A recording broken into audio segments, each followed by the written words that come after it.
All right, my name is Rich Schmidt. We're here at Broadley Vineyards in Monroe with Morgan and Jessica Broadley. It's February 8th, 2023. Thank you both so much for joining us today. First question to get things started, and a very easy question, of course, is why wine? Why wine? I was just kind of grew up in it, frankly. You know, as a child working in the vineyard, and then obviously becoming older, and then finally actually wanting to drink wine. You know, and then once you kind of start drinking wine and you realize you have access to all this, I'm into wine. So I married into it. I was going to be an environmental attorney. This was not part of my plan at all. But I changed my path and started working with the family business and loved it. And so for me, it was more business oriented than wine.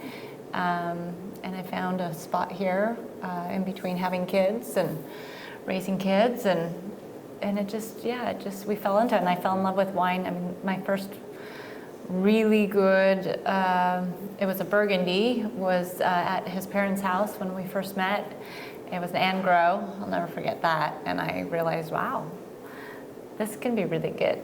And so, I just fell in love with wine and just the whole process. We live on the vineyard, and watching the seasons change. I mean, being a part of the vineyard is a huge part of our life, and so I guess it's not just about wine for us. It's about the farm too, really. Mm-hmm. Yeah.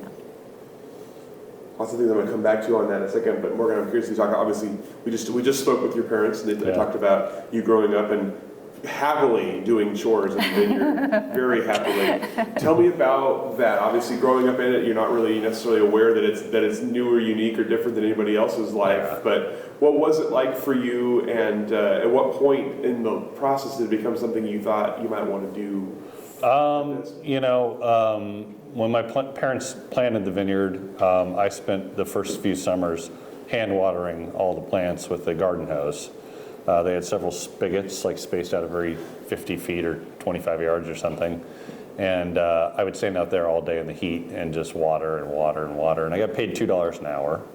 I kept it. The deal was I got to keep $1, and the other $1 went to my bank account. So I'd always have enough money on, like, say, Friday night, it'd be Miami Vice, and I'd get Domino's pizza.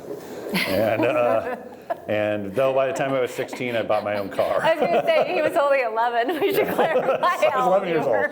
So, I think I was kind of along for working when I was preteen, definitely. I did not mind working. They may have a different version of this, but I think once I became a teenager, especially 15, 16, beyond, you don't really want to go work with your parents on the weekend, and maybe you had too much fun the night before, or something like that, and you didn't want to be out in a vineyard. And frankly, growing up, at least for me at that time in Eugene, there was nobody else that had a winery. I think there was Alpine Vineyards in Thais. There was really nothing, maybe Henman, I guess, at the time in Eugene. So there's really nothing in Eugene. So like at my high school, when what do your parents do or whatever, it's like, oh, I have a winery, they have a winery vineyard. It's just like, you're weird. What's that? Everybody's parents were either like, lawyers or doctors or insurance people, or, they had those basic jobs that were easy to explain. And then on top of that, they also had their book distribution company, which was even more difficult to explain. So, but that being said, several of my friends worked with me on the vineyard. My best friend growing up, Andy Cotting, and then one of my good friends, Aaron Madron, and we would go out there every weekend and do the job. So basically, Broadley Vineyards in the early days was powered by teenage boys who didn't want to be there. Yeah, and then I didn't get into wine until much later. I think my parents would always be like, you got to try this wine, and I'd try it, like, oh, that's nasty. But I'm sure they were amazing wines. And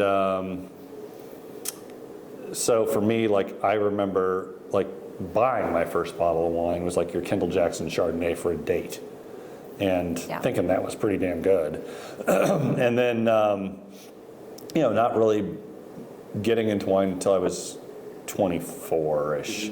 And even then, probably, I think when we first started living together and stuff, we didn't really drink wine all the time. No. We would drink either your basic like beer, soda pop, basically. But, I think we really didn't really dive into wine until probably our late 30s. Like really mid to late 30s. That's probably true. Yeah. Like where you're actually really thinking about, I mean, not to say I didn't work here, but I don't think I had really both feet in until probably my mid 30s. So Jessica, tell us about your sort of upbringing in life before wine. Where were you born and raised, and how did you find your way here? Yeah, I was born and raised in northern Nevada, Reno area.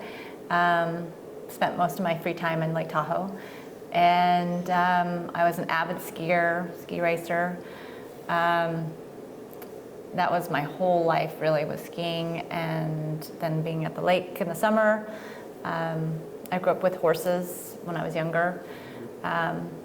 And so very different lifestyle than now. But so I went to Portland State University. I moved up here to go there, and my intention was to go to Lewis and Clark. At the time, law school. They had a really good environmental law program. And I soon found out that I was a little bit before my time, because you couldn't really make a living doing that unless you worked for the enemy at the time. We all kind of know who the enemy is. And living at home and paying off my debt wasn't really something I wanted to do. So I started, when I met him, I was kind of in a place where I was contemplating what to do. And that's when we moved in together in Eugene, and I was going to go to U of O. I was going to get my master's in business. And his dad offered me a job to work with the book distribution company. He said he had a really big project he needed some help with. So I thought, great, I'll work with you and go to school. It'll be easy. And then I just loved it. We worked on the vineyard together. We worked in the barrel room together. I worked with the book company, and I soon learned that I wanted to be an entrepreneur. And why would I spend money on a grad program when I could learn it here? So, and Craig and Claudia were always so giving and information and helping, and if we had ideas, and helping us explore that, and with our creativity of how to change the winery and how to grow the winery, and in the book business at the time, we were kind of contemplating, should we expand the book distribution company or the winery? So we kind of went back and forth on that for a little while. So yeah, and then I landed here with using IT experience that I had, building our first website. It was pretty archaic, with our friend Cole Dana Hauer. Yeah, he helped me with that. He actually did a lot of the original writing on it. And then I just, we found our niche. I guess we started doing our own distribution. We had to in 2001. We did our own distribution in Oregon together. Yep.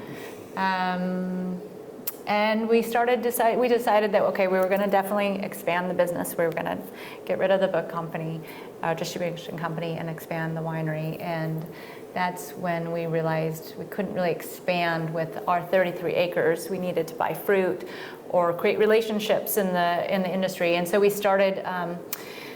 We had a good friend, Jay McDonald, he's the EIO, and we spent a lot of time in Carlton and getting to know other people in the industry that were our age. The Bergstroms, they're a little bit younger, but they were a couple, the Lemelsons. Trying to think who else and we started doing these deals where we would trade fruit. So we made a Bergstrom Broadley, they made a Broadley Bergstrom, we did that with Lemelson. I can't remember who else we did that with, do you remember? Trading fruit, that was about it. Was that about it for trading fruit? Yeah. And then just start expanding our brand, and making single vineyards with other people's grapes, and then buying more fruit. And I think our idea for our Willamette Valley Pinot Noir came from a visit at a wine shop. They were like, why don't you guys have a lower end wine No, or well, something? I mean, my dad had always kind of believed that you should have different levels of labels. So we started making the Willamette Valley, I think 98 was the first year we made it. And then, but really all it really was kind of pressed barrels and a few local vineyards around here. And then in about 04, I believe, we started buying more fruit up north for that wine. And that definitely, like Jessica was saying, prior to that, I mean, like we met the Bergstroms before their first vintage. Jay brought them down. We exchanged grapes with them for several years. Same thing with Lemelson. We sold grapes to Gary Andrus when he had his Gypsy Dancer label. So that we did kind of spend a lot more time up north, and we have really good friendships from it to this day. So I want to back up 1 second before I come back here. Morgan, I know you mentioned it took a while to get into wine and to decide this was the business you're going to be. So tell me about before that. What else were you doing before coming back to the family business? Yeah, so I was not the best child. I was not good at school. I moved down to Manhattan Beach, or actually, I'm sorry, my grandparents had a place in San Juan Capistrano, and I worked for them. They had a PH electrode manufacturing company in Irvine, California, and so I worked there for a couple of years. Lived in Manhattan Beach for a couple of years. Grew up, I think, a little bit, not completely, but a little bit, and then came back to Oregon. I think I grew tired of working there, and then I applied to a couple jobs in Napa, like working at Buena Vista, some other places, and then I had an interview at Buena Vista, and then I think there was a conversation, I think, with my parents, which is, if you're going to do that, why don't you just come home and work? And I did. So I was here for the 94 vintage, which really put us on the map. So that was kind of, I would say my first vintage is somebody that had more interest in what we were doing than just working for my parents. And how did the two of you meet? Oh, it's such a romantic story. We met in a bar. We met in a bar. We met in the Belmont dive bar. The Belmont dive bar. The Tree Frogs were playing that night. I was with my friends, and they all lived in Portland, and I had just moved back from Manhattan Beach, and we decided to go out. One of them wanted to listen to the Tree Frogs. I couldn't even tell you what they sound like. They were kind of like a Grateful Dead kind of God only knows. thing. And that's where I met Jessica. I went out with my girlfriend, my roommate, and I had sworn off men that day. I said, never ever want to date again. Done. Let's go dance with the Tree Frogs. And then I met him that night. So, and she was, of course, a little mad at me. But yeah, we just started talking and we'd stop talking. I don't know, hours and hours that night. And then you called me the next day. You didn't actually do the 3-day wait, which was a big deal. Yeah. Yeah. And that was in 94. Yep. That's awesome. I love that. So tell me about, you mentioned kind of starting to take things more seriously, the 94 vintage, and then, so tell me about getting to know the family business and through into kind of the transition into sort of taking a more leadership role. How did that next sort of decade go? What were you learning, and what were you seeing in the business and in the Oregon industry? I mean, at least working with my parents, and you know, there's positive and negatives working with your family, no doubt. And my parents, you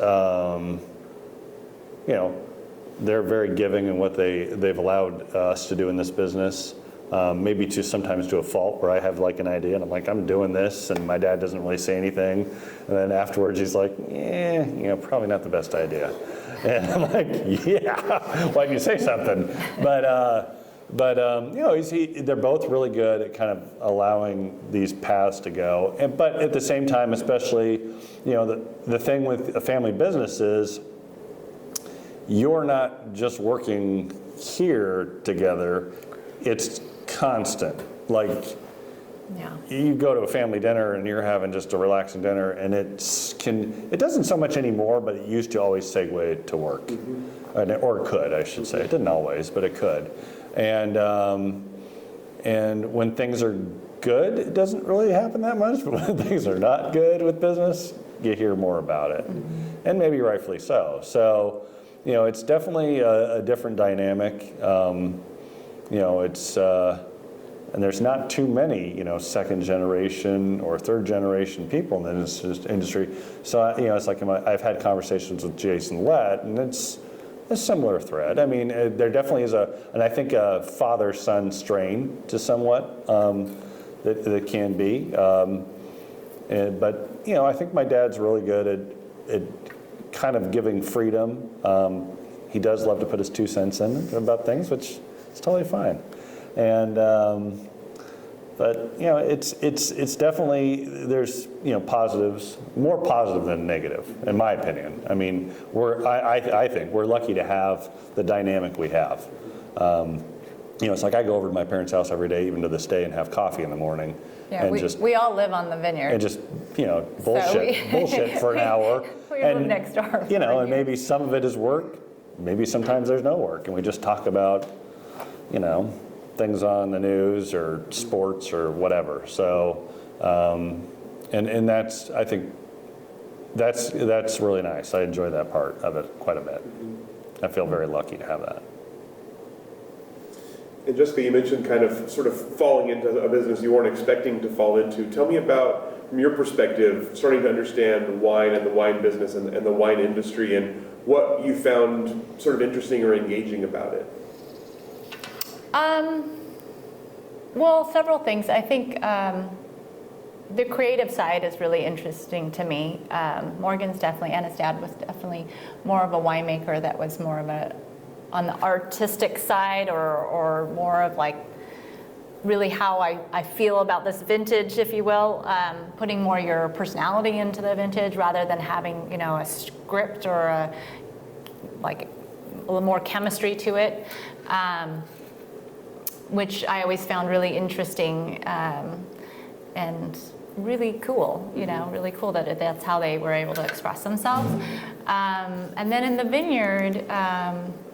vineyard is just, when you live on a working farm, you see every part of every season, especially in Oregon, change and evolve, and it's just a really amazing place to live. You feel the energy literally in the vineyard. Like, one of our favorite times of year is right after harvest, and when all of the leaves turn golden, and then they drop, and it's just like it's like they just are resting now, and you can feel that energy, and you can feel it also before harvest, and I'm sure it's us too. We start getting really excited. Harvest is coming, and there's all this, energy because you're nervous, like what's going to happen, this year. But you can tell the vines are working so hard, and they're getting stressed. You can see that in the leaves. You can see that in the, when it starts getting drier, and then you get to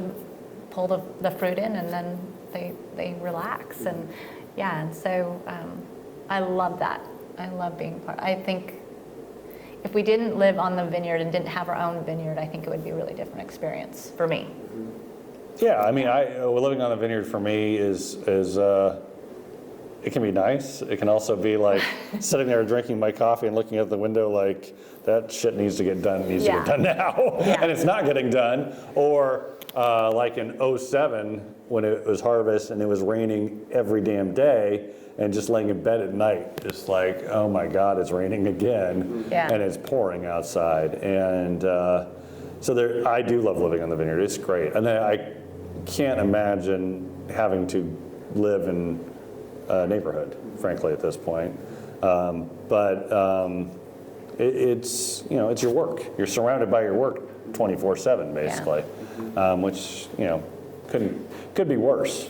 Oh, yeah. It's pretty nice. Yeah, it's I will say, I think to me, Jessica, one of the things, and she talks about it, she's not saying it, but she loves this, the tasting room. Yeah, I Jessica loves dealing with people. Yeah, this is a new, newer thing that I started with you.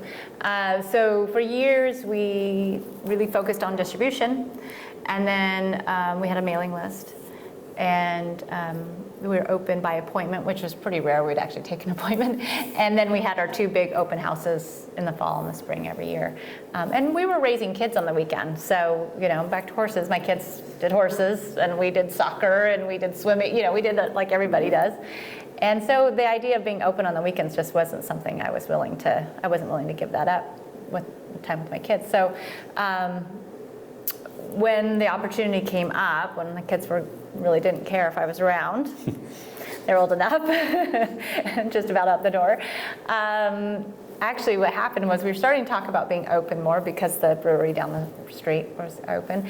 And we had a guy working for us that limbed up the trees, because we used to actually just use this path over here for washing barrels.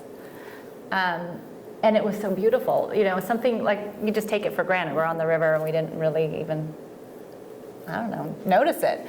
And when we could see the river, and all of a sudden we were like, wait a minute, this is actually a really cool space that we could use for tasting.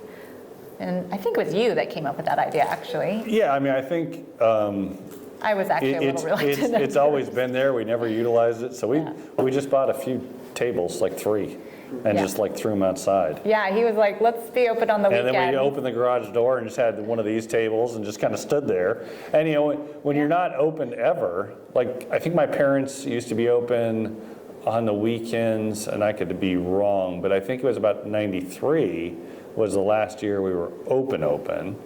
There was a gal that ran. Oh yeah, we were there briefly open during the little housing crisis when nobody was buying wine, 08, 09. We did have someone running the tasting room, and it was actually pretty successful, to be honest, and that was real funky. That was like we just put a circle of barrels up in the front of the building there, and no signage, nothing, just like no advertising, no. Just like we're open kind of thing. And so we did that, but we weren't running it, and it was hard. Once we kind of got through that, then the economy was rolling, so it was just like, we don't want to do that. But here, since we hadn't really been open, you have entire weekends you'd just be sitting there. We'd be outside watching baseball on a laptop. Yeah. Someone's pulling out, grab the laptop and go inside. Yeah, well, because we trained all of our customers that we were always closed. We were always closed. People drive by all the time and we were never open. And slowly, actually a good friend of mine that's a really smart businesswoman, she said, you have all these ants going on this freeway. You need something to attract them. So put a balloon out or something to catch their eye, because so they're not just driving by again. And so I literally put out some balloons on our fence, and all of a sudden I had people coming in going, I've always wanted to stop here. I've always wondered what's in this building. And it worked.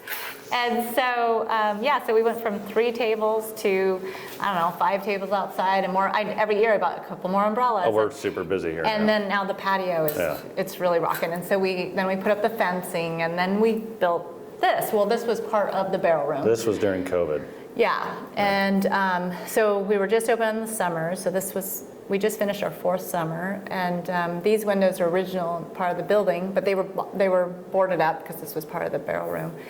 And so we put this door in and open up the windows, and we put this plexiglass in so people can kind of feel a part of the barrel room too. So we opened last winter for the first time, and it was steady all winter long. It was great. And what I do love, I love being able to talk with our customers, because for years we did these open houses, and because we were only open twice a year, it was crazy. Oh, it'd be insane. We had to have so many people helping us work, and I was always the one doing cashier, and you don't have time to really engage, and you want to, and they didn't know us at all.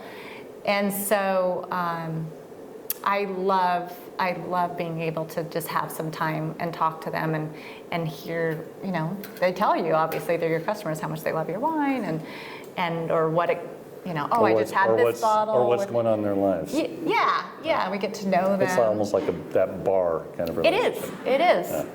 And I've created some really, really great friendships from that. Yeah. And then another thing that I did, I guess this is kind of on the same note. So speaking of COVID, when we had already established the patio, thank God. So we'd already kind of trained people to come here to get wine. And of course, everything was shut down. So we started doing curbside pickup, which was great, saved us. But the one thing I did was on the news in the morning, Good Morning America or something, the Shark Tank people, they would come on and help, entrepreneurs or small businesses. Here's a tip of what you can do. And one of the things they said is you have to stay connected with your customer base. Don't go away. So I was always against doing, weekly newsletters or, too much emails. I just didn't like harassing people. So I started doing that once a week and doing just a random newsletter. And it could be about what's happening in the vineyard, it could be about what we're doing. I mean, it was pretty basic at the beginning. Some special we were doing, and people they loved it. And then when we were open again, they would come in and say, oh my God, I look forward to the newsletter every week. And I'm like, really? Of course, then there's a few people that would send me my typo corrections. It's like, thank you so much. Thank you for reading so closely. Thank you. Yeah, that's exactly what I say. Thank you. Obviously, you're reading. Thank you so much. Yeah, I'm definitely not the best writer, but oh well. So I want to back up for a second here to sort of, as you were having sort of more say in the business and starting to take over as winemaker and as decision maker, what were the biggest changes that the business underwent and that the wines underwent? What did you bring to the table? I think Jessica kind of touched on this, relationships with new vineyards up north. In 2004, I started buying fruit from Shea, and I worked with Shea until 2016. We had a long-term contract with Zenith. We actually, Tim Ramey, the owner, we kind of had an agreement. He custom planted a couple acres for us. Those are things. 2007, the Etzel boys were going to college at Oregon State, and they made their first Coattails wine here at the winery. So there's a group of them, the Six Bandits. It was a bunch of college kids. They were great. Really, there were only 3 bandits that knew what they were doing. Well, there was Jared, Mikey, and Brian, who was at Alexana, were all here. Yeah. So they made their first wine together. So that's opened the door to, I think, trying to add to. So we have these single vineyards. By having a Shea or something like that, it's a very different kind of Pinot than what we have.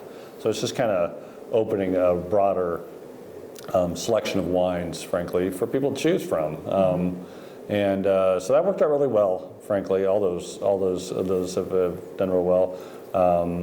We still have a really great relationship. It's like Mikey, until I bought some fruit from him this last year. So we still have those connections. Well, we've made a lot of good friends. Jim Prosser, we talked about Grant and Renee. They're good friends of ours.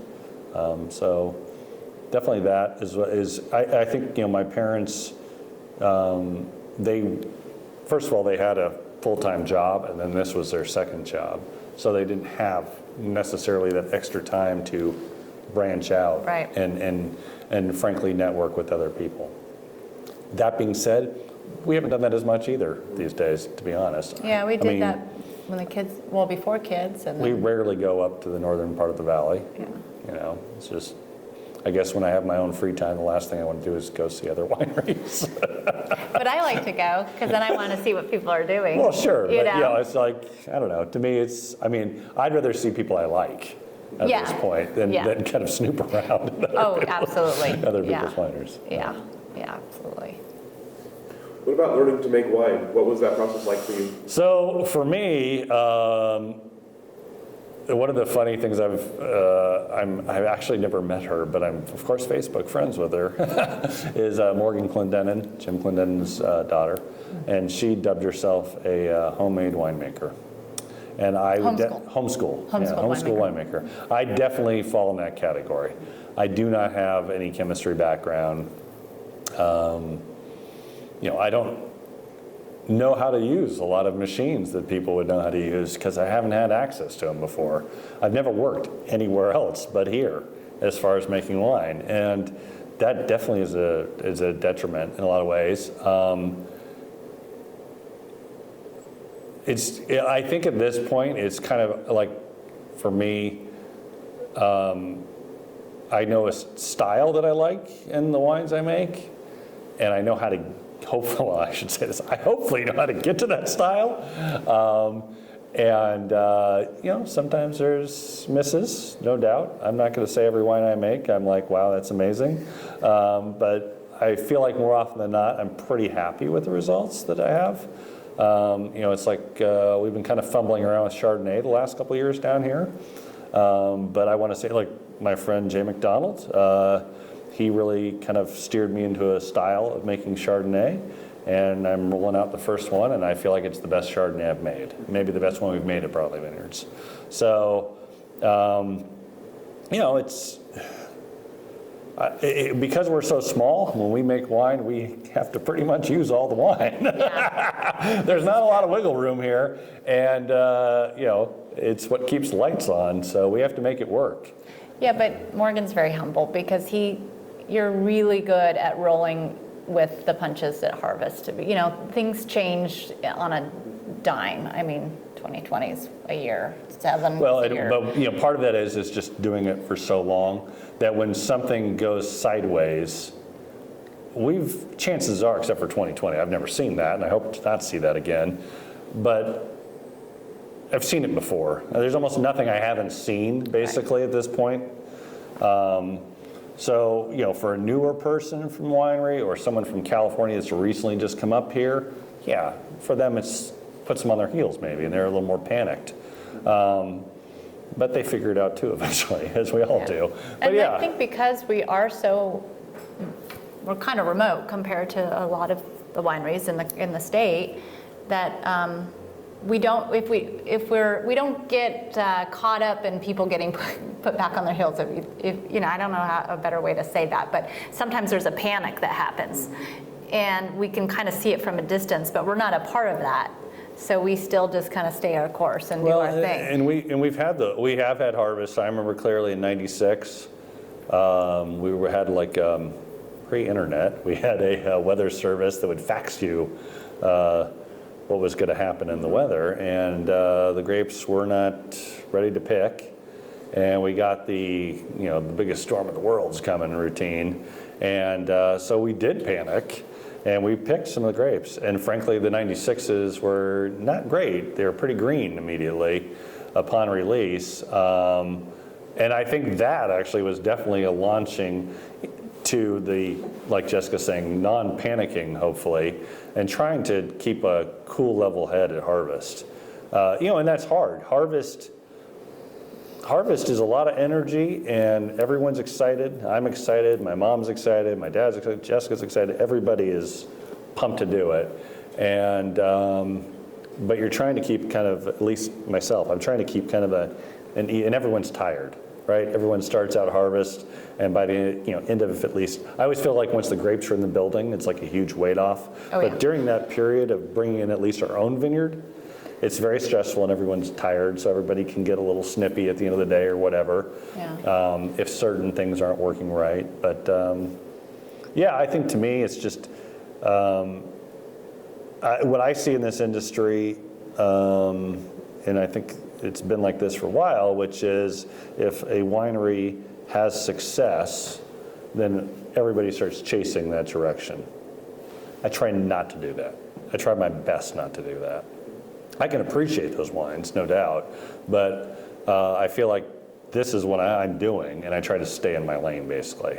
Not to say that I haven't done that kind of stuff, and it didn't work out well when I did it. But, to me, but that is, one of those things you see in this industry. If everybody's planting a certain clone, or everybody's using this kind of barrel, or blah, blah, blah, blah, blah. It's endless, and everybody jumps off that cliff immediately, basically. So as the business has grown, tell me about being here in Monroe as opposed to being in the northern part of the valley. are the advantages to being a little off the beaten path, and what does it feel like? How does it feel like it holds you back? To me,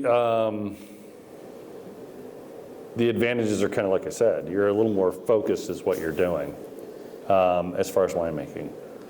Not being in the Northern Valley, the disadvantages, I mean, first of all, down here there's only a handful of wineries.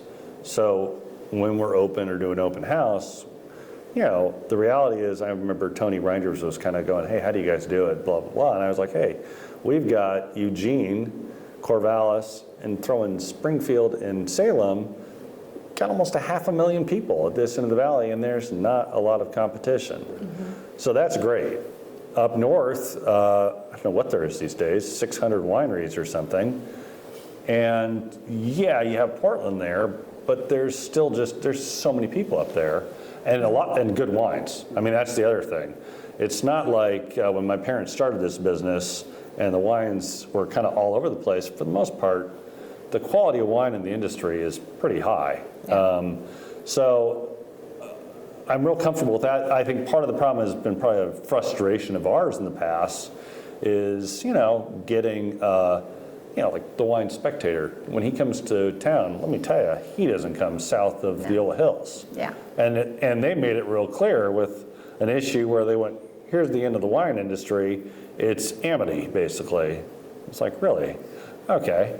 So, you know, and the same thing can be said. Now, I had like Parker's guy years ago, Jay Miller. He came a couple of times down here. And I've had the guy from, but you really don't get, you know, I see all these articles online, like Forbes or different, and they'll go, here's the top 7 or 10 wineries to go to Oregon in. And it's like they got off the airport plane, they drove in a circle and came right back to PDX and flew out, and it's the same 10 wineries. Every time. Yeah, whatever. Yeah. And it's just like, oh my God. Not that we need to be in that, but there's so many people doing so many things in the state these days. And it's you know, it's just how it is. I mean, I think most of your wine, you know, you think of like great wine drinking regions, they're all near huge populations, you know, and it doesn't mean necessarily there aren't other things out there, I guess.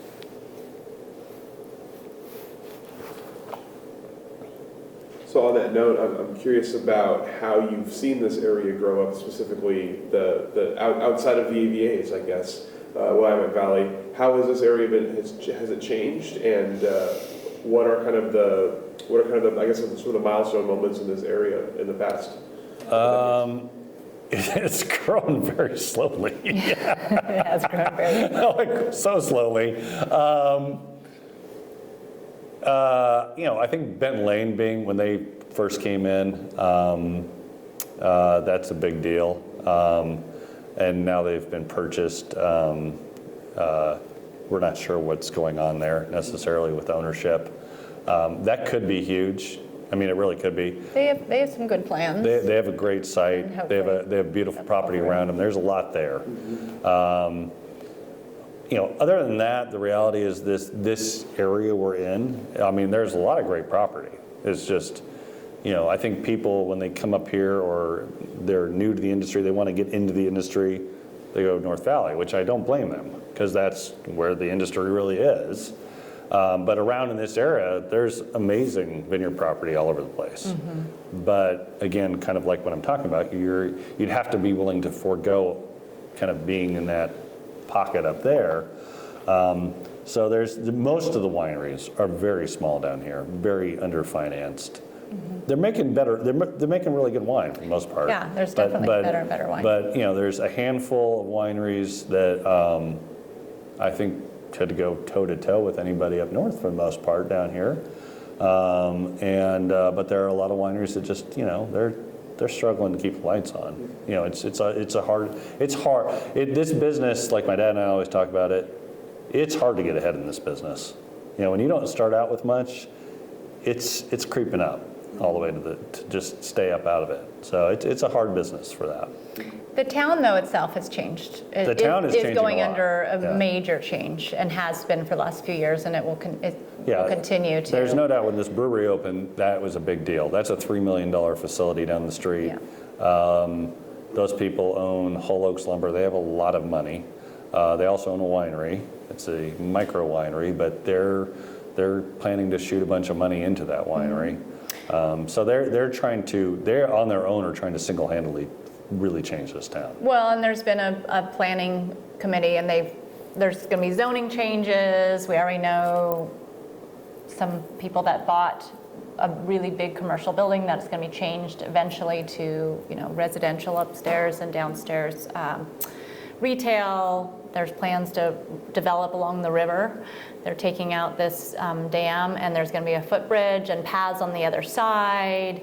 And with that, they're going to change the infrastructure of the water system here, which is great for the people here. There's been 2 big developments that have gone in, and they all sold out immediately because it's expensive to live in the city now. And we're right between U of O and OSU. And major hospitals. So we have a lot of people that live here, and one person works here, one person works there. It's an easy commute. So the town is changing very, very, all of a sudden. It's changed a lot in the last no couple years. change. Yeah. And in the last right before the pandemic, and then now the plans, and everything's passed through the city council. They have a very progressive city council, finally. People that want to see positive change, sustainably, but positive change, and that's hard to get in a small town. But so I would say in the next 5 years, you're going to see a huge change in this end of the valley, and frankly, our fruit profile down here is very different than up north, and people would be smart to plant some vineyards because it's gonna really take off. Talking about the pandemic, obviously, tell me about how the past couple of years have gone for you, both business-wise, personally. What are the changes you've had to make? How have you dealt with the strange harvests of the past couple of years? And how are things looking now kind of on this end of things? I think the last couple of years have been really hard. Not just for Broadley Vineyards, but for wine, restaurants. It's been really tough. For me, like my 19s, I think are really nice, but they need time. So it's not like drink away, right away kind of wines. The 2020s, with the smoke, I made the best wine I could with that. We didn't skip the vintage. I can't afford to skip the vintage. So I just made about only 40% of what we normally make. And I didn't press anything out. So there was as little skin contact as possible. And it's all sold. It's gone. We're out of 2020s. And I think the wines, thank God. And the wines they're not amazing. They're not great. They're decent, drinkable wines. And, we did the best we could. 21s, which we've released already, are flying out the door. 21s are so nice. It's a nice, easy vintage. People love those kind of vintages. They're kind of big, fruity wines. They have a decent amount of alcohol, and they're early matures. Yeah, they're right there, mid acidic wines. So they're just kind of right there to drink. So, and I think we needed that vintage. If we had another kind of, the only problem with 21s, there's not a lot of them. Yeah, there's. But it's. I think. Like everybody, I would assume everybody, I'm saying everybody, at least ourselves, and I'm talking to other people, it's been tough. So hopefully we're kind of turning a corner, and you have 22s look really nice, so back-to-back kind of vintages. And a lot of it. And a lot of 22s. So there was that panic with the frost and the seconds we didn't get frosted really. Yeah. Just our young vines we had just planted got a little damaged, but not bad. But a lot of people that I know, their seconds came on and then they had more than enough. So it was great, but it was a little scary. Yeah, it was a little scary. Because we look at like what's obviously happening on our own vineyard, but we're looking at the whole state and also a lot of our friends, what's going to happen to them. And collectively, it's important that we all produce good wines for marketing for the whole state. You have one critic that comes in and says, oh, it's a bad year, and then people start going, oh no, it's a bad year, then all of a sudden everyone stays away from Oregon wines for that vintage, So we want everybody to make good wines. Oh yeah, no, every year. I always think it's very important that the wines that people think of that are kind of like flagship wineries in this state, you always want them to make as good a wine as possible for the vintage, because there's no doubt if their wines aren't good and that's what people see, that affects all of us. Yeah. You talked earlier about sort of the changing sales models and focusing on this space and using the space here. So tell me about selling wine today. What is it like selling wine now? What are some of the things that you've employed that work? And what are the biggest challenges you run into? So luckily for us, we started focusing on distribution very early on. That was something your dad was really focused on. I think that has to do with being in the book distribution business. Yeah. And so that was, again, when their primary job was that, they didn't have time to be open, and they didn't have time to deal with the public, direct to consumer. So everything just flew out the door with distribution. Yeah, so over time, I'm sure you've heard the story a million times, but small wineries, we have small distributors, keep getting bought by bigger distributors, and then they get rid of your small wineries. We were in the New York market for over 30 years, and during the pandemic, they cut every single winery that made less than 5,000 cases, even though our wines were selling. So it's really hard to not only get into distribution, but stay in distribution. There's some smaller distributors in every state that are trying, and now after the pandemic, a lot of them died during the pandemic too. We lost some markets because the distribution company didn't make it. So that's another reason why being open is so important. My goal was to the first year, try to get 30% of our sales direct, because it used to be 90% of our sales were distribution, probably-ish, something like that. So I was trying to up the numbers. Now last year, we're at almost 50%, which would be ideal, to be 50 or more direct, because then you're not relying on distribution and all of a sudden losing a state. But it's important to be also in other, places you want to be balanced. In the country, yeah. And in the world. We're in several different international markets too. So I don't know, and also it's kind of fun to be in the international markets. We like it. Then maybe you could go visit them, right? So I don't even remember what the question was now. Kind of got off on a tangent. Just talk about selling wine. I'm curious, as people are coming here, especially for direct-to-consumer type sales, what have you found has been successful? What's causing people to buy your wine? Oh gosh. Well, a lot of the people that buy wine from us have been buying wine for a long time. I think, again, because we have different price points. Yeah. I think that's important. I think pricing's been huge. I seem to remember a meeting, must have been about 2008. I think I was at Beaufrere. I think it's Beaufrere with Mike, Dick Shea, and Doug Tennell, and a couple other people. I don't know why I was there, honestly, but we were having some kind of wine tasting. We were there for lunch. I don't know. But, and this subject came up about our Willamette Valley, which I think at the time was probably like $12. Cheap. It's cheap wine. And you would have, we'd have, Stoller in it or Zenith, expensive, relatively expensive fruit. So again, kind of an overachieving wine for the price point. And they were giving me kind of, I think really Dick Shea maybe was giving me a hard time about why are you making this wine? You're devaluing your label. And that was right before the housing crash.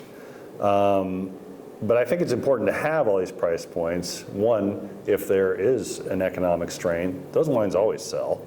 Mm-hmm. And two, to meet younger people. Mm-hmm. I think maybe one of the worst things that I see in this industry, and it's not just Oregon, it's everywhere right now, is the price points of wine are getting higher and higher. And for younger people to get into drinking wine, they're making it more difficult. So they're drinking Italian blends or something, or you know. not wine at all, and they're Yeah. going to Or going to beer, cider, yeah, seltzers. brown drinks, whatever you Yeah. want to call it, and they're not getting into this wine, getting into wine. Yeah. And I think it's really important to have an entry-level product, and my dad saw that a long time ago, and he's completely spot on. And it's really, it's not that we make that much money on that wine, but it's kind of like this. But it definitely brings in new people. And I think one thing here is you get younger people, and we talk about it all the time. They might do a flight and they might buy one bottle. They might not buy any bottles, but maybe the next time they go out to dinner and they see your name on the wine list, they buy a glass of it. Mm-hmm. And I think that's important. I think you can have wines that are super expensive. That's totally fine. And there are plenty of those. And our high-end wines these days are what? $60 or something like that? Yeah, anywhere from To me, that's a lot of money. I don't buy a lot of $60 wine. And sure as shit, if I buy a $60 wine, it's not good. Guess what? I don't buy it again. And I won't buy any of them ever again. Yeah. So I feel like to keep this going, you need always younger people. Well, and I think it's also important to stay approachable. Yeah, it's kind of off-putting when you go to a winery. It's like every wine is $150. Yeah. Da da da. Or your flight is $40. Yeah. Most people, that's, to go on a date and each person has to spend that kind of money on a flight, you're not going to spend money on wine too. But if you make it approachable, you've already spent $80 and you haven't bought anything. Exactly. Yeah, exactly. So, I think this industry would really hurt themselves by being more and more closed off, and if we have more of a commercial feel, that's not a good thing. I think the one thing that was so romantic about Oregon, and still is that you can go to a lot of wineries and meet the proprietor, or at least feel like you're part of something that is small and intimate and unique and special, we try to personalize because we are family owned. Not everybody has that story, but we try to personalize as much as we can. With our Morgan's Punch Down Club, that is the Willamette Valley, 3 bottles a month. It's an affordable club that anybody can do, and it's not just young people. We have all ages of people. Oh yeah, no, I'm just saying that's kind of what I see. And it's there. We call it the Tuesday wine. It's an everyday wine. It's an easy drinking everyday wine, and it goes well. But then you drink that, and then you're like, ooh, maybe I'll have a Claudia's Choice. What's that like? And of course, it's awesome, So it's easy to upsell when you. Yeah, no, I do think Jessica's completely right. What makes Oregon so great is you can still go to most wineries and talk to either the winemaker or the owner at a lot of wineries these days. And that's great. That's what makes it unique. Yeah, or at least still have that feel. Yeah, we were down in Sonoma a couple of years wine tasting. And we went to the winery, won't say who, and it was like a couple models were pouring wines, beautiful people, and what's wrong with us? Yeah, more beautiful than us. I know that's hard to believe. Anyways, and it was like they were like car salesmen. He's like, he's like wheeling and dealing us on the tasting fee if we spent this much, and it was just like, this is just ridiculous. It didn't feel like wine. It didn't feel like. I just felt slimed, but I didn't buy anything for sure. Yeah. But that feel, and there is no doubt that comes also with success. So there's that fine line, and I already see it in Oregon where you go to wineries, and they're successful.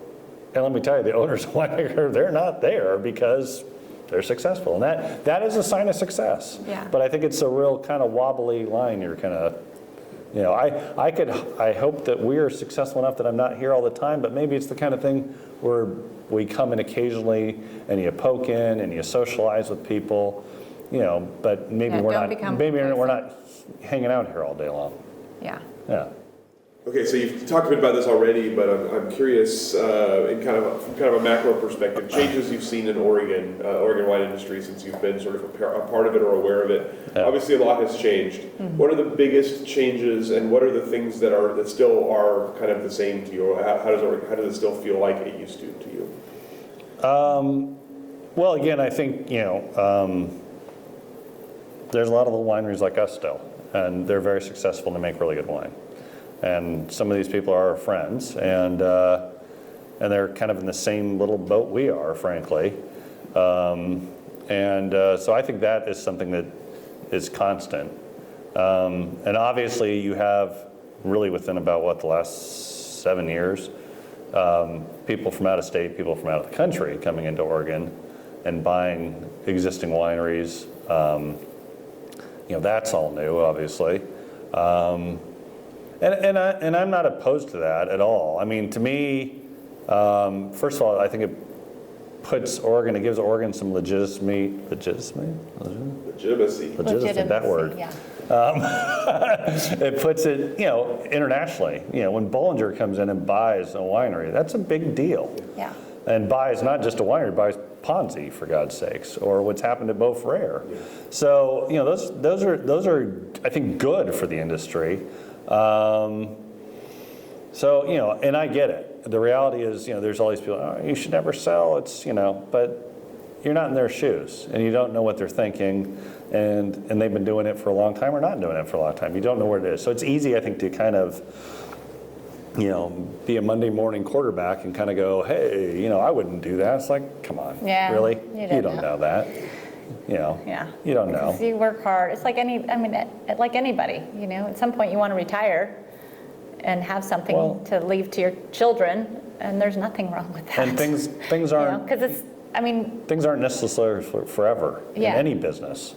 So kind of to have this idea that, I make wine or I make beer and I'm never going to sell to be a sellout to the big corporation.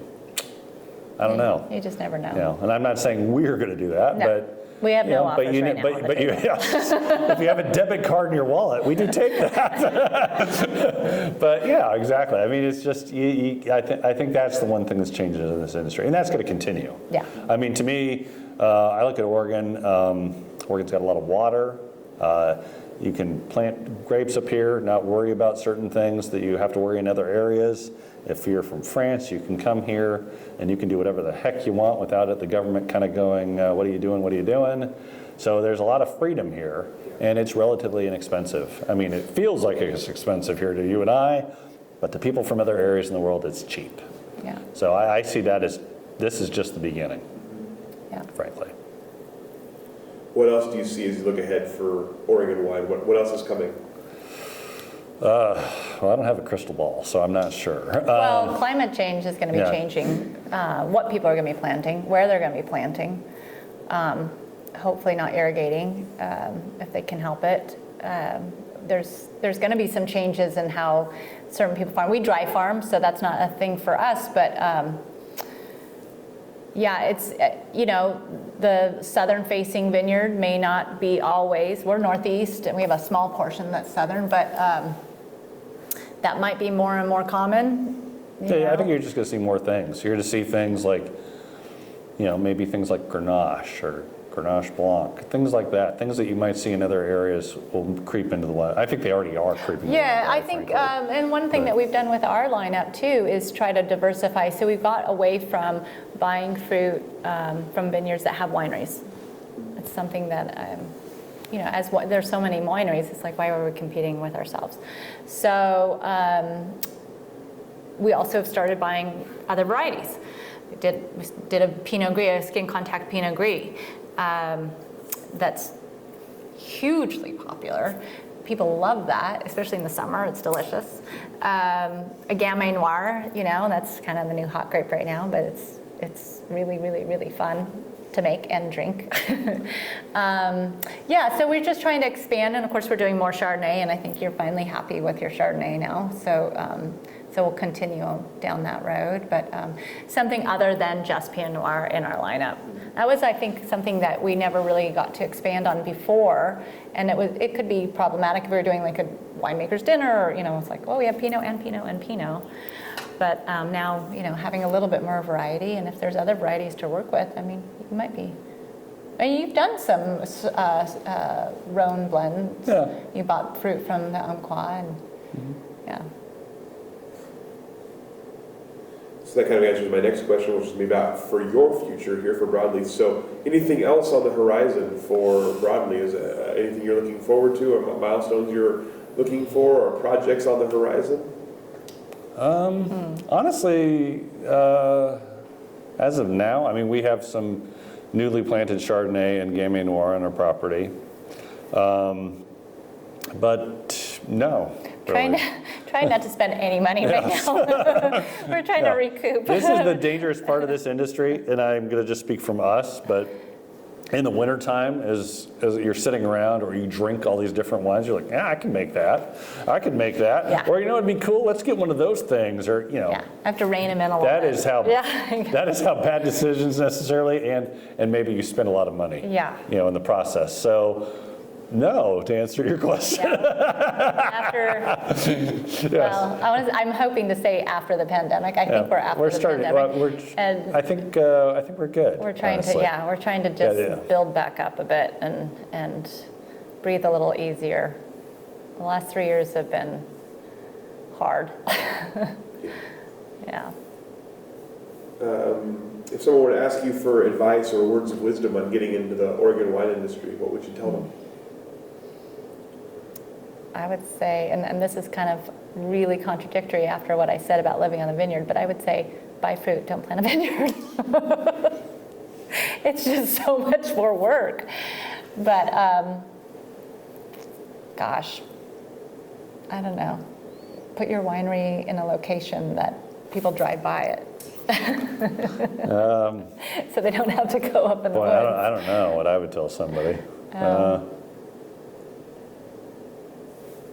I would say don't outprice your market. You can always go up, but you can't go down. A lot of times I've seen new labels come on the market at really high, and then they wonder why people aren't buying, and because a lot of people aren't going to spend money on something they don't understand or know. So that would be my advice to at least on the operations side. I don't know about. I'm trying to think what I would tell somebody. Don't do it. No, it's not that at all. I mean, it's such a different industry than when my dad started, where you didn't need any money, and everything was just so much simpler. Packaging, you know, it's just like, it was such an easier business. And now, you know, it takes so much more money to get into this business. And I think my dad and mom, frankly, they thought about this romantic, buying this property, making some wine, but they didn't think about the selling of the product. No, that's the hardest and a lot of people get into this business like, I love making wine. Wine's fun. Oh, now I got to sell it. Well, I don't know. I guess I would say have a good strategy for selling your products because your family and friends are all going to buy wine only for so long. Yeah, and they're going to want a discount. And there's a lot of competition out there. I would say, you know, your price point is a big deal. There's a lot of great fruit these days. So having your own vineyard isn't a necessity like it was when my parents started. Though it is nice to be in control, but that's a tremendous amount of money you're tying up. Mm-hmm. But you can make still really good wine with not the best equipment. Mm-hmm. But you have to, you know, I guess, you know, you have to kind of know what you're getting into first. And I would say don't be afraid to be slightly different than what everyone else is doing. Also, maybe work in other regions before you land here, you know, to compare it before you choose this area.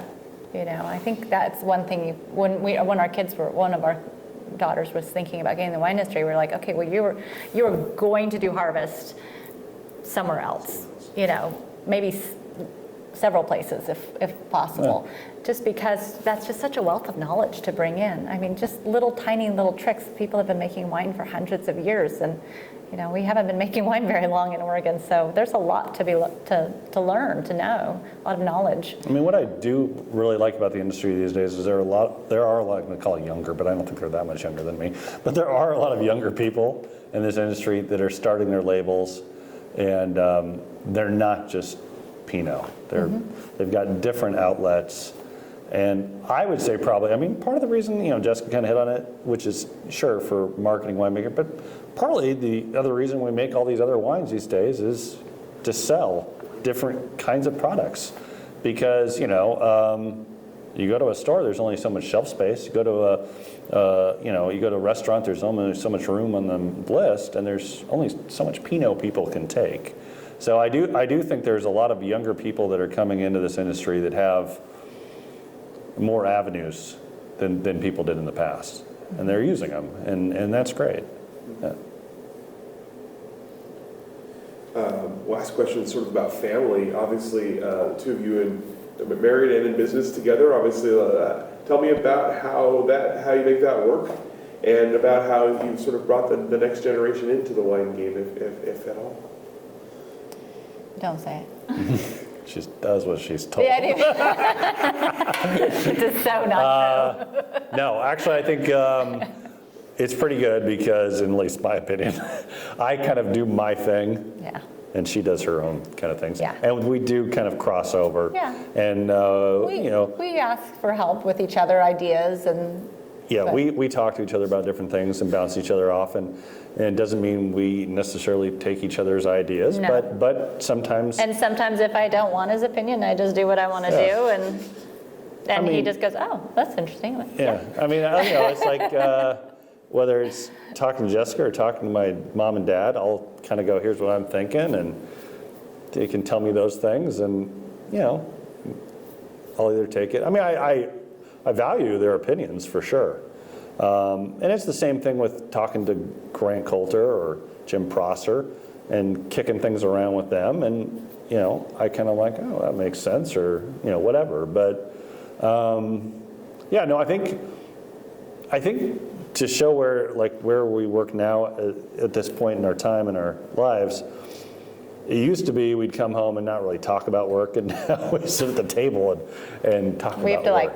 We have to stop talking about work. Well, because over the years, my role has changed. I was primarily a mom, and I had another business. I had 2 other businesses, and so, but now I'm back full time here, and so it's a lot of talk about the business, a lot. And and for the most part, it's good. And like I said, we'll talk about different situations and how do you think I should handle that, and more often than not, I think I use her ideas. I don't know if she uses my ideas. I do. But, and the same thing goes with my parents. I'll kind of float things. Well, I value your opinion for sure. Yeah. And when it comes to what's next, like the scope of what we're trying to do or our brand, then, I mean, it's really important that you're a part of those decisions. So I think together, this is ours. And we've made it ours, together. It's not like this room is not just my vision, it's also your vision too. You came up with a plexiglass, which is really cool.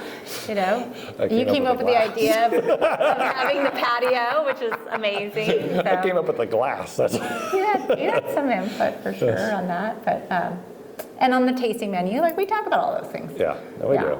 Yeah, we do. But I mean, I don't know, some couples obviously can't work together. I hear that all the time, but we've never had a problem with that. Not really. Yeah. We'll have a disagreement or something like that, but sure. Just like any married couple. Yeah. But for the most part, we get along really well. We get along really well. And then as far as the next generation, you never know. Our oldest almost went to Linfield in the wine program. She was so close. She was so we were there taking the close. tour. I was like, I'll sign up. Do you want to take someone who's 50 years old? And she's worked in every aspect. She's worked on the vineyard with you, in the barrel room. She actually is a chemist, and she understands all these tests and has done work in the lab for you. She's worked in marketing with both of us on the road. She was very close, but she's a biology major, and now her heart is in ecology and marine biology. So who knows? Maybe she'll come back. Yeah, both. And the other one loves wine. She loves wine, and both of them have worked in the tasting room. They worked at open house, and they've been close. They worked on the farm. We planted our Chardonnay together during the pandemic. But I think it's a little bit like you. When you were younger, it was like what your parents did. It was a job. Yeah. It wasn't their dream, wasn't their idea. And right now they're trying to figure out what is their idea. And so, but it's always there. Well, not always, Well, I but mean, it's I there don't for think them. we both, to I come don't back think to. are like project the kind of like, hey, you should do this. No. Whatever they decide. I mean, they got to have their own passion. I think, they can see the lifestyle that we lead. It's pretty nice business. I mean, we're not getting rich, but, we get to go to nice restaurants. We get to travel. We get to travel. We get to do all kinds of things. And so, if they're interested, it will be there for them to some point. I'm not going to we're not going to leave the door open and wait until I'm decrepit, and then they're like, yeah, we want to get in the business. Yeah, there'll be a window. Yeah, there will be a window, and that window will shut at some point. So you never know. I mean, they're both, one is turning 20 in a month, and the other's 22. Yeah, they're And, so young. Things change. You never know. You never know. Yeah. I mean, they can see, I think it's like we had a conversation with our daughter last night because she was doing something for, she's trying to go to Scripps or something next summer to work. And Yeah. she was asking a question about, why is she passionate about what she wants to do. She's like, I can't really. So we think were about like, it. hey, you lived on the vineyard and you've seen the effects of climate change, right? I think they take it kind of for granted Definitely. where they grew up. And now when they've moved to Portland and they're around people, they're like, oh yeah, I live on a vineyard. My parents own a winery. It's like, whoa. See, Yeah. not the experience I had. Yeah, now it's almost embarrassing. My Yes. younger one, she's like, what you guys do is so bougie. It's so bougie. I We're so feel so bougie. embarrassed when Yeah. I tell people. We're so bougie. You two are so bougie all the It's time. like we're so not bougie. Yeah. But yeah, They're that's bougie. so it's a completely different thing. I remember when Olivia, our oldest, had a project in 3rd or 4th grade, Oh, yeah. and they were supposed to do this 3-dimensional plan of their neighborhood. And so I was like, this is great. We can make toothpicks and do vines and all this stuff. And she was horrified. She was mortified. That when she presented her project, and there were no houses around. And everybody else had streets and street signs and houses, and she was like, mine's horrible, look at this. And we're like, no, this is actually Hers really was literally cool. like a little house, and it was all green. Yeah, it's all green. But she drew in these was vines the everywhere, worst looking and then where our goats are, and It was so she, bad. She thought it was the worst thing in the world. was But so now she's like, oh, actually, it was pretty nice. Yeah. Yeah, it was actually a pretty great place to grow up, and Oh yeah. Well, and that is probably a big reason why she got interested in climate change so much. Well, so who knows? I'm a crazy recycler too, so I don't know, maybe it's part of it. Well, that's excellent. Thank you so much. That's all the questions that I have. Is there anything I didn't ask that I should have? Anything we didn't cover here today that you'd like to cover? Open mic here at the end for you. Oh, I'm terrible at that. What about you? I was going to ask, did my mom tell you the story about John Thomas coming here? No. Because I wasn't sure probably my mom got to talk much in the last interview. We did our best. So, Jay McDonald, when he had the wine, what was it called? The It was at the old Pinot bank. only. What was it called though? It was the tasting room. It was the tasting room in Carlton. In Carlton. Yeah. He bought, it was like 5 cases of the 94 Claudia's Choice. And he was going to come down and pick it up, but he couldn't come down and pick it up. And he's like, I'm going to send John Thomas to come down and pick up the wine, which is pretty weird. And it was like a really crummy, it was just pouring outside. And my dad was gone, and so I must have been like 24 or 25 at the time. And John comes in, and he's wearing like a big fedora hat, trench coat, and he's sopping wet. And he's like, I'm John Thomas, I'm here to pick up this wine. And we're looking at him, and we're like, we don't know who the fuck you are. And so we took his ID and made a Xerox Yay. copy of his driver's license. And I wish I'd kept it. It just said John Thomas on it. It was so awesome. And he was so polite about it. And we loaded it up, and then we Did left. you have a similar story with Littleson too? Oh yeah, my mom, oh God. So this was about 97, I think. She was Yeah. here working by herself. And we didn't know who Eric Lemelson was. And Eric Lemelson came in his little Honda electric car when nobody had electric cars, or hybrid cars. It was a hybrid, yeah. And he came in, and Eric's dressed. He's kind of dirty, Mr. Hippie, kind of dirty groovy guy. Not like knowing off that he's the vineyard. worth a shit ton of money. And he's like, I love your wines. I think he bought some wine. And he's like, God, I'd really love to see your vineyard. And we don't let anybody up in the vineyard. But my mom felt Well, we really... do now. Yeah, we do now. We do private tours. But my mom felt really bad for him. It was like, because he was all hot and sweaty. It was like, you know what? You can go up to the vineyard. You go up there, and she'd give him direction. He went up and looked at the vineyard. Fast forward to like 1999 or 2000, something like that. Jay calls us and goes, you got to come up and see this new winery. It's called Lemelson. It's crazy. It's so big. I got this big contraption that goes back and forth. Like a spider that does all this stuff Shooting inside, grapes yeah. all over the place. It's insane. And so we're like, cool, let's go up. We'll have dinner. So we meet Jay. We all go over to the place. And we go up and, I don't know, knock on the door or something like that. Because I don't think we had their tasting room built. Yeah, And no, it's just the winery. the door opens, and there's Eric. My mom's just like, she's like, she looks at me, she goes, I know this guy. Yeah, he's a billionaire. Yeah. She didn't need to feel sorry for him. Oh, yeah. It's amazing the stories you get, the people you meet in this industry. Oh. Thank you for Oh, sharing some of those. yes. And really appreciate your time and your hospitality, sharing this space and your stories with us today. We'll go and let you off the hook. All right. Thank you. Thanks.